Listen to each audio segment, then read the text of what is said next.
या रसूल अल्लाह हमको मौलाना या हबीब अल्लाह हमको मौलाना या रसूल अल्लाह।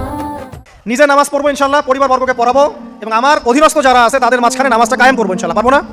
যদি আপনার সন্তান খুব আদরের কলিজার টুকরা হয়, নামাজ কালাম না পড়ে, ওকে মহব্বত করবেন, ছোটবেলা থেকে নামাজের ট্রেনিং দিবেন। 10 বছর বয়স হয়ে গেছে, নামাজ পড়ে না, নবী করিম সাল্লাল্লাহু আলাইহি ওয়াসাল্লাম বলেছেন তাকে পিটাইতে হবে। আল্লাহ নবী মুহাম্মদ সাল্লাল্লাহু আলাইহি ওয়াসাল্লাম কি দয়ালু মানুষ ছিলেন না কঠোর? বলেন। সেই দয়ালু মানুষটা তিনি বলছেন 7 বছর বয়সে সন্তানকে নামাজের আদেশ করবে, আর 10 বছর হয়ে গেছে নামাজ পড়ে না, ওকে পিটাবে। নবী করিম সাল্লাল্লাহু আলাইহি ওয়াসাল্লাম কি এখানে কঠোর হয়ে গেলেন? কেন এত তাকিদটা কেন? কারণ আল্লাহ নবী সাল্লাল্লাহু আলাইহি ওয়াসাল্লাম বলেছেন মান জারাকা সালাতা মুতাআম্মিদান ফাকাদ কাফার। কেউ যদি ইচ্ছাকৃতভাবে নামাজটা ছেড়ে দেয় বা নামাজ অস্বীকার করে, সে ব্যক্তি কুফরি করলো। কি করলো? কুফরি করলে কেউ মুমিন থাকে? আচ্ছা, এখন দেখেন পরিস্থিতি দেখেন, মুসলিমদের মধ্য থেকে ব্যক্তি জীবন থেকে নামাজ কিন্তু চলে যাচ্ছে। বেশিরভাগ মানুষ নামাজ পড়ছে না। অতএব প্রথম মেহনত হওয়া কিসের উচিত? একটা হাদিস মনে রাখবেন, যে ব্যক্তি এক ওয়াক্ত নামাজ ইচ্ছা করে ছেড়ে দিল, নামাজ পড়বো না, আমার পড়লেও হয় না পড়লেও হয়, ফাকাদ কাফারা, সে ব্যক্তি কুফরি করলো। আর কুফর শিরকের মধ্যে পার্থক্য নামাজ আর পাক্কা নামাজি কারা, এটা জানার জন্য আমাদের দুইটা সময় থেকে খেয়াল রাখতে হবে। কয়টা সময় ভাই? এক ফজর, আরেকটা হচ্ছে এশা। এই দুই ওয়াক্তে দেখবেন মসজিদে কারা কারা আসে, তারাই হচ্ছে আল্লাহর জমিনের সবচেয়ে শ্রেষ্ঠ মানুষ। যারা ফজর আর এশার নামাজ জামাতে আদায় করে, এরা নিঃসন্দেহে মুনাফিক না, আলহামদুলিল্লাহ। কারণ আল্লাহ নবী বলেছেন, বলেন সাল্লাল্লাহু আলাইহি ওয়াসাল্লাম, মুনাফিকদের উপরে সবচেয়ে ভারী নামাজ হচ্ছে দুইটা। কয়টা? এক হচ্ছে ফজর, আরেকটা কি? এশা। তো 5 ওয়াক্ত নামাজ গুরুত্ব দিব, সবচেয়ে বেশি গুরুত্ব দিবেন কিসে? ফজর এবং এশা। এই ফরজ নামাজ যখন আপনি ঠিকঠাক করবেন, এখন মুসলমানের খাতায় নাম আছে। নামাজ ঠিকঠাক নাই, মুসলমানের খাতায় নাম নাই তো। আর কিয়ামতের মাঠে সবার আগে কিসের হিসাব হবে ভাই? নামাজে। যার নামাজ ঠিকঠাক থাকবে তার বাকি হিসাব ওকে, কোনো সমস্যা নাই। আর যার নামাজ ঠিকঠাক নাই তার বাকি হিসাব ধরা খাবে না? একজন ব্যক্তি মনে করেন অনেক দান সদকা করেছে, হজ উমরা করেছে ইত্যাদি ইত্যাদি, নামাজ নাই, কি হবে? ধরা খাবে না? আল্লাহ পাক আমাদের সবাইকে, আমাকে আপনাদের সবাইকে 5 ওয়াক্ত নামাজি হওয়ার তৌফিক দান করুন, আমিন। আমাদের মা বোন যারা আছে, আমাদের এখানে যুবক ভাই যারা আছে, আমরা সবার প্রতি নসিহত করবো, আজকে থেকে নামাজ ছাড়বেন না, ঠিক আছে ইনশাআল্লাহ? আল্লাহ পাক তৌফিক এনায়েত করুন, আমিন। এরপরে আসেন, দেখেন ব্যক্তি জীবন থেকে হালাল রিজিকটা উঠে যাচ্ছে, খেয়াল করেন নাই? এখন মানুষ রিজিকের ক্ষেত্রে হালাল হারামের পরোয়া করে? পরোয়া করে না। যেই দিক থেকে টাকা আসুক, হারাম হোক আর হালাল হোক, এখানে সুদ থাক আর ঘুষ থাক আর জেনা থাক আর আপনার দুর্নীতিটা কি থাক, মানুষ চিন্তা করে যে পেটটা বাঁচতেই পাবেন না, তাই না? যেভাবে হোক রিজিক আসলেই হইল। মানুষের সম্পদ আত্মসাৎ করতে বুক কাঁপে না, খেয়াল করে দেখবেন। সুদ খাইতে বুক কাঁপে না, ঘুষ দিতে বুক কাঁপে না, অন্যের সম্পদ লুটে পুটে খাইতে, ছিনতাই করতে, চুরি করতে বুক কাঁপে না। তাহলে আমরা এখন হালাল হারামের কোনো মূলনীতি মেনে চলি? আল্লাহ পাক আমাদেরকে বোঝার তৌফিক দান করুন যে হারাম রিজিক যদি আপনার আমল নামায় থাকে, রিজিকটা আপনার পেটে যায়, সেই রিজিক দিয়ে ইবাদত কবুল হবে না, এর উপর কোনো কথা নাই। যতই ঘুরাই ফিরাই ব্যাখ্যা করা হোক না কেন, রিজিক যদি হারাম হয় ইবাদত কবুল হচ্ছে না। দোয়া কবুল হবে? নামাজ কবুল হবে? দান সদকা কবুল হবে? তাহলে ব্যক্তি জীবনে ইবাদত কবুল করানোর জন্য হারাম রিজিক ত্যাগ করার দরকার আছে না ভাই, নাকি নাই? তাহলে এখন থেকে আমরা হালাল খাবো না হারাম খাবো? যদি আপনি অন্যের সম্পদ নিয়ে থাকেন, আজকেই পরিশোধ করে দিবেন। যদি কারো সম্পদ আত্মসাৎ করে থাকেন, দিয়ে দিবেন। যদি ঘুষ নিয়ে থাকেন, ফেরত দিবেন। আপনার বোনের সম্পত্তি আত্মসাৎ করে থাকেন, ফেরত দিতে হবে। রিজিক যতক্ষণ পর্যন্ত হালাল হচ্ছে না, ততক্ষণ পর্যন্ত ইবাদত কবুল হচ্ছে না। আল্লাহ পাক আমাদের সবাইকে বোঝার তৌফিক দান করুন, আমিন। ব্যক্তি জীবনে আরো সমস্যা আছে, দেখেন। এখনকার মুসলিম ব্যক্তি জীবন আর পরিবার থেকে পর্দা উঠে যাচ্ছে না, যাচ্ছে না? জিন আর মানুষ, শয়তান, এরা তোমাদেরকে এমন জায়গা থেকে দেখে যেখান থেকে তোমরা ওদেরকে দেখতে পারো না। মানে শয়তান আপনাকে দেখছে। অতএব আদম সন্তানকে আল্লাহ পাক বলছেন, দেখো তোমাদের বাপ মাকে শয়তান কিন্তু জান্নাতে নগ্ন করে দিয়েছিল।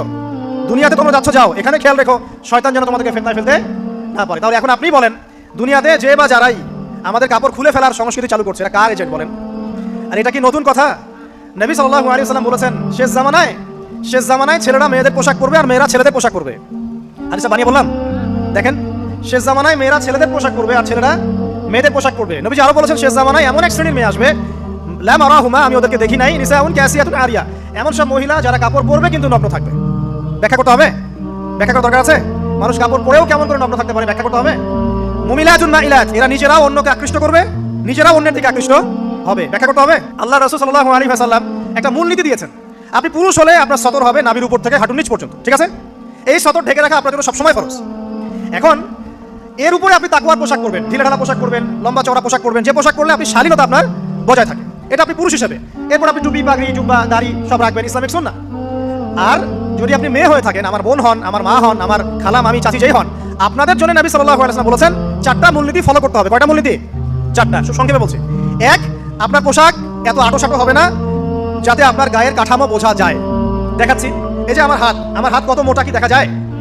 বোঝা যাচ্ছে আমার হাত কত মোটা, আমার মাসেল কত মোটা, বোঝা যাচ্ছে?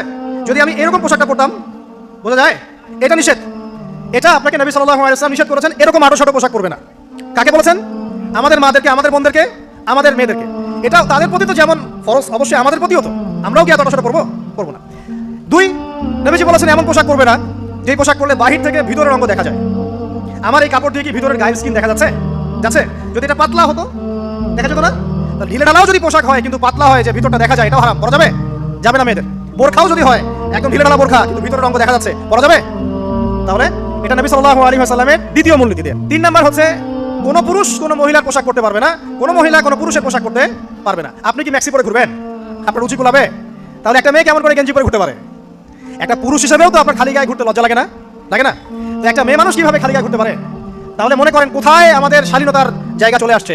ওই যে একটা হাদিস আছে, নবীজি বলেছেন যদি তোমার মধ্যে লজ্জা না থাকে তোমার দ্বারা যে কোনো পাপ করা সম্ভব। যদি তোমার মধ্যে লজ্জা না থাকে তোমার দ্বারা যে কোনো পাপ করা কি সম্ভব। এটা 3 নাম্বার। 4 নাম্বার, যে অমুসলিম যারা তাদের ধর্মীয় কৃষ্টি কালচারের সাথে সাদৃশ্য আছে এমন কোনো পোশাক মুসলিমদের পরা যাবে না। আপনি ক্রুশের পোশাক করতে পারবেন? পারবেন? পারবেন। এই মূলনীতিগুলো ফলো করে আপনাকে চলতে হবে। আল্লাহ পাক তৌফিক এনায়েত করুন, আমিন। প্রথম নসিহত করেছি যে 5 ওয়াক্ত নামাজ যেন আমাদের না ছুটে যায়। পারা যাবেন ইনশাআল্লাহ ভাই? ওয়াদা করেন আজকে থেকে 5 ওয়াক্ত নামাজ ছাড়বেন না, ওয়াদা করেন? করেন ইনশাআল্লাহ? হে আল্লাহ, আমরা তওবা করছি, জীবনে যত নামাজ ছেড়েছি তার জন্য আমরা তোমার কাছে ইস্তেগফার করছি। বলেন আস্তাগফিরুল্লাহ আল্লাযী লা ইলাহা ইল্লা হুয়াল হাইয়ুল কাইয়্যুম ওয়া আতুবু ইলাইহি। যত নামাজ কাজা হয়েছে হিসাব করে কাজা আদায় করে দিবেন, পারবেন ইনশাআল্লাহ? আর আজকে থেকে ইনশাআল্লাহ আমরা নামাজ ছাড়বো না, ওয়াদা করছেন? আল্লাহ পাক সবার তওবা কবুল করুন, আজকে থেকে পাক্কা নামাজই বানায় দিন, আমিন। শুধু নিজেই নামাজ পড়বেন, আপনার স্ত্রী সন্তানকে নামাজ পড়াবেন না? আল্লাহ পাক তৌফিক এনায়েত করুন। 2 নাম্বার কি বলেছিলাম? হালাল। বলেন হালাল রিজিক। রিজিক যদি হারাম হয় ইবাদত কবুল হবে? আল্লাহ পাক বলেছেন ইন্নাল্লাহা তাইয়্যিব লা ইয়াকবালু ইল্লা তাইয়্যিব। আল্লাহ পাক পবিত্র, তিনি পবিত্র ছাড়া গ্রহণ করেন না। 3 নাম্বার কি বললাম ভাই? কি আপনার পরিবার বর্গকে শালীন পোশাকে রাখবেন, পর্দায় রাখবেন। রাখা যাবে না ইনশাআল্লাহ? এখানে কি আপনাকে কেউ বাধা দিবে? যে যাই বলুক না কেন, সারা দুনিয়ার মানুষ নগ্ন হয়ে ঘুরে ঘুরুক, আপনার পরিবারের কর্তাকে আপনি না? আপনি আপনার পরিবারটাকে ঠিক করার চেষ্টা করুন। আল্লাহ পাক তৌফিক এনায়েত করুন, আমিন। 4 নম্বর নসিহত, এটা যুবকদের জন্য স্পেশালি এবং যাদের পড়াশোনা করার সামর্থ্য এখন আছে তাদের জন্য। কোরআনুল কারীম তেলাওয়াত করা শিখতে হবে। পারবেন? কারা কারা পারেন? আলহামদুলিল্লাহ। কারা কারা হাফেজ? এই যে কমে গেছে। এবার বলি কারা কারা অর্থ বুঝে কোরআন পড়েছেন? এই যে আরো কমে গেছে।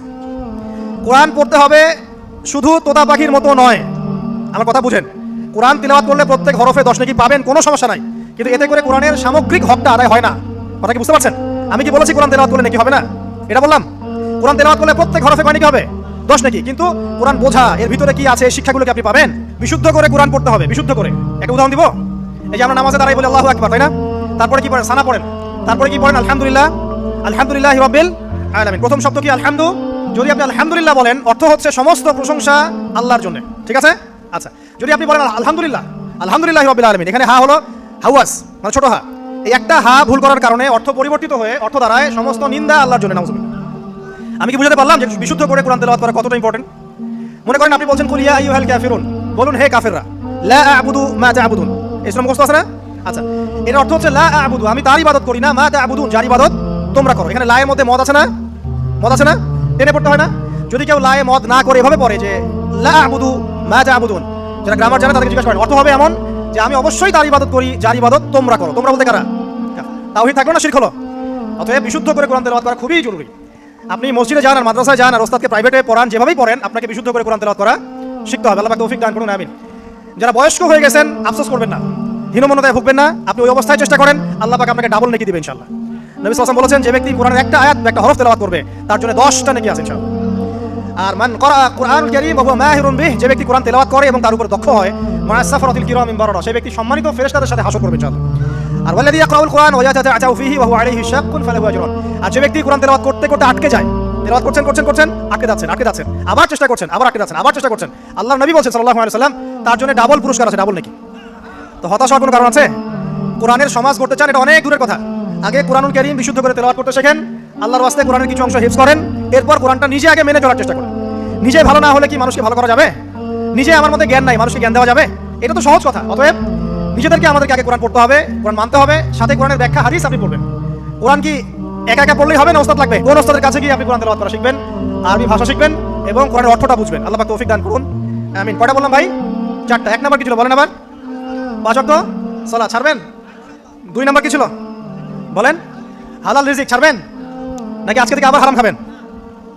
শোনেন ভাই, নবী সাল্লাল্লাহু আলাইহি ওয়াসাল্লাম বলেছেন একটা যুগ আসবে যে যুগে মানুষ হালাল হারামের কোনো পরোয়া করবে না। এটা কোন যুগ? কোন যুগ বলেন? মানুষ হালাল হারামের কোনো পরোয়া করে? খুব কম সংখ্যক মানুষ আছে যারা হালাল হারামের পরোয়া করে বেঁচে চলে। বাট আল্লাহ পাকের যারা একনিষ্ঠ বান্দা হবে তাদেরকে হারামে যাওয়া যাবে যাবে না। আল্লাহ পাক আপনাদের সবাইকে হালাল রিজিক দান করুন। একটা কথা বোঝেন, মনে করেন আপনার আমলনামাতে বা আপনার তাকদিরে আল্লাহ পাক লিখেছেন যে আপনি 100 বিঘা জমি ধান খাবেন, এতটুকু আপনার রিজিকের মধ্যে লেখা আছে। আল্লাহ পাক লেখেন নাই তাকদির? আচ্ছা, ওই রিজিকের একটা দানা ছেড়ে কি আপনি মৌত আপনার হবে কিনা? আপনি কি মারা যাবেন? রিজিক শেষ না করে মারা যাবে? তাহলে আপনার জন্য অপশন এখন দুইটা। আপনি এই রিজিকটা হালাল পথে অন্বেষণ করতে পারেন, ওই রিজিকই পাবেন ইনশাআল্লাহ। পাবেন না? পাবেন। আল্লাহ পাক এটা বোঝার তৌফিক দান করুন, আমিন। আর সবশেষ কথা যেটা বললাম যে নামাজ, হালাল রিজিক আর পর্দার সাথে সাথে পারিবারিক আদর্শ সুন্দর করবেন, পাশাপাশি কোরআন তেলাওয়াত শিখবেন, অন্যকে শেখাবেন, অর্থ বোঝার চেষ্টা করবেন। আল্লাহ পাক সবাইকে তৌফিক এনায়েত করুন, আমিন। سبحان الله والحمد لله